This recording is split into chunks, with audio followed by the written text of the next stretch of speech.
Hey guys, today I'm gonna share with you my knowledge on how does our body burn fat.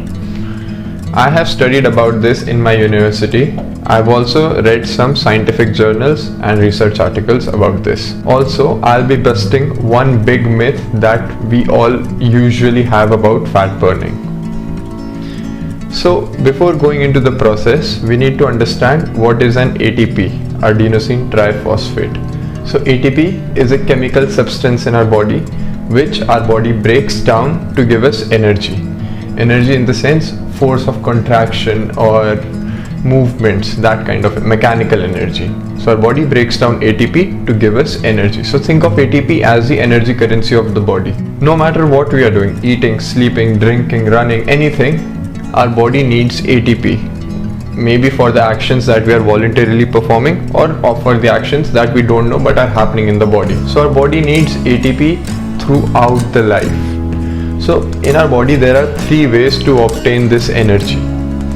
The first two ways are anaerobic, meaning they don't require oxygen, and in these two processes the energy, the ATPs are created very fast, but they cannot be used throughout the life as they get exhausted.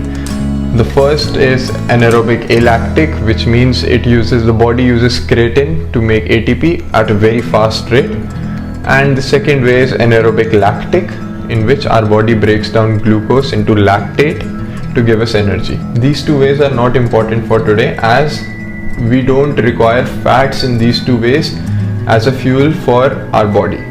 The third way is aerobic, which means it involves oxygen. But in this pathway the thing is we don't get ATPs very quickly. Now, whenever we eat food, it gets broken down in our body into fats, amino acids or glucose. Don't think these three macronutrients only have the function of giving energy or building muscle. No, they can be interchanged. Glucose can be turned into fats, and the same way fats can be turned into non-essential amino acids. Our body is amazing. It can do a lot of things that we don't know. And giving energy is just one of the many processes. And in our body, there are no stores for ATP, energy. So what our body does is, whenever it needs energy, it uses either carbohydrates, fats or proteins, which is our muscles, to draw energy. Because we don't have, as I said, we don't have any stores for ATP, which is energy.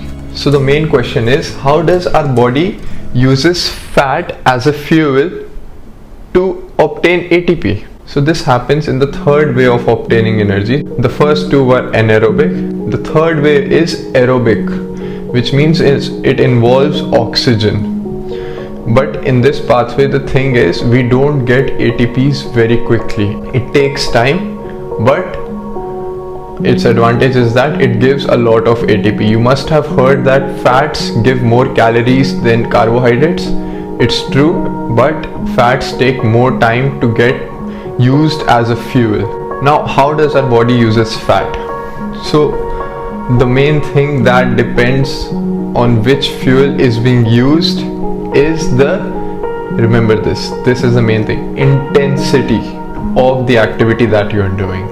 Intensity. What is intensity? Intensity is the force of muscle contraction or the speed at which you think you are performing at your 100%, your effort, you can say that, in which you are performing 100% of your effort. So for example, in sports we say a heart rate of 180 is above 90% intensity, running intensity.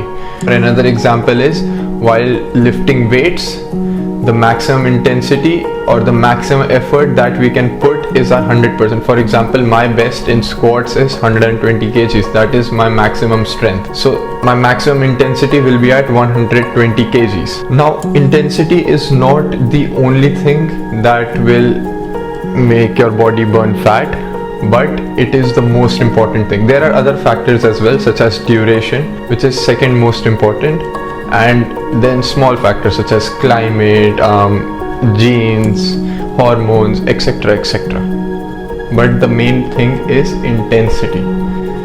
Now, according to scientific researches, there is a word called fat max. Like VO2 max, there is fat max. which says that between 45 to 65% intensity our bodies burn maximum fat. However, all this does not mean that you have to do exercises at a low intensity to burn fat. Obviously, you will use fat as a primary fuel, but this is only a small part of a big picture. The big picture is the three metabolic pathways: anaerobic alactic, anaerobic lactic, and aerobic pathway. They all are activated throughout the life. Which one dominates keeps changing depending upon the intensity. Our bodies are very intelligent. They choose what is best for our survival. If you are walking, your body will be burning fat, no doubts. But for example, there is a dog which starts chasing you and you have to sprint suddenly. And if your body keeps burning fat for energy, it won't have enough time and it won't have enough energy, and then you won't be able to survive. So our bodies quickly turn to creatine, which is anaerobic alactic, and from that we can get energy very quickly. We can get ATPs very quickly, and when we get those ATPs, we start to sprint. So our bodies are intelligent and they know when to use which fuel. So don't get confused that only one is activated depending upon the intensity. No, all three are activated throughout the life. Now, one big myth that I wanted to bust was low intensity trainings are not the best trainings to burn fat. Instead, high intensity interval training has been shown to burn more fat than low intensity trainings. I've done some research on this and I found various articles. This is one of them, which proves that high intensity training burns more fat than low intensity training. That was all about fat burning. I hope this knowledge helps you all, and if you like this video, do give it a thumbs up, and you can subscribe to my channel if you want to see more content like this. And if you have any questions or suggestions, do comment below without hesitation. Thank you.